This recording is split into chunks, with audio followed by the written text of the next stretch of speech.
హైదరాబాద్‌లో క్లైమేట్ ఎట్లుందో అందరికీ తెలుసు. చల్లగా వర్షం పడుకుంటూ అట్లాంటి టైంలో మంచిగా స్పైసీగా వేడి వేడిగా తినాలని చెప్పి అందరికుంటది. ఇక నాకు గూడా క్రేవింగ్స్ వచ్చినుండే. అర్జెంట్‌గా చికెన్ తెప్పించి చికెన్ పులావ్ చేసుకున్నాం మేము. ఇక బిర్యానీ అంటే కష్టం గానీ, పులావ్ అయితే ఏముంది అన్నీ మిక్స్ కొట్టేసి కుక్కర్‌లో పెట్టేస్తే దానంతట అదే ఉడుకుతది. ఇక అందుకనే పులావ్ చేసుకున్నామనమాట. ఫస్ట్ అయితే చికెన్‌ని మంచిగా మసాలాలన్నీ పెట్టి ఫ్రిడ్జ్‌లో పెట్టినా కాసేపు. పాపం తర్వాత ఎట్లాగన్నా బాయిల్ అవ్వాల్సిందే గదా! ఇంకా అందుకనే కాసేపు ఫ్రిడ్జ్‌లో రెస్ట్ ఇచ్చిన దానికి.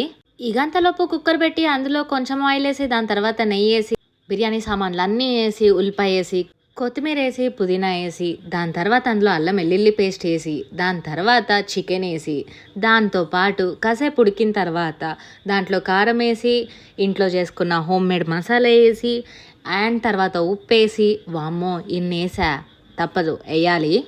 ఇక చికెన్ సగం ఉడికిన తర్వాత దాంట్లో మళ్ళీ రైసేసి, దాంతో పాటు వాటరేసి, అలా కుక్కర్‌కి కూడా రెస్ట్ ఇచ్చా అనమాట.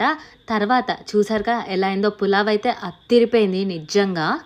పులావ్ తిన్న తర్వాతే అనిపిచ్చింది, ఇగ మనం అర్జెంట్‌గా ఏదో ఒక రెస్టారెంట్ ఓపెన్ జేయాలి. లాభం లేదు ఇట్లయితే నడుస్తలేదని జెప్పి.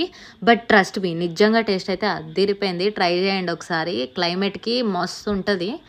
దాంతో పాటు లైక్, షేర్ అండ్ సబ్స్క్రైబ్ మర్చిపోద్దు బిగులు.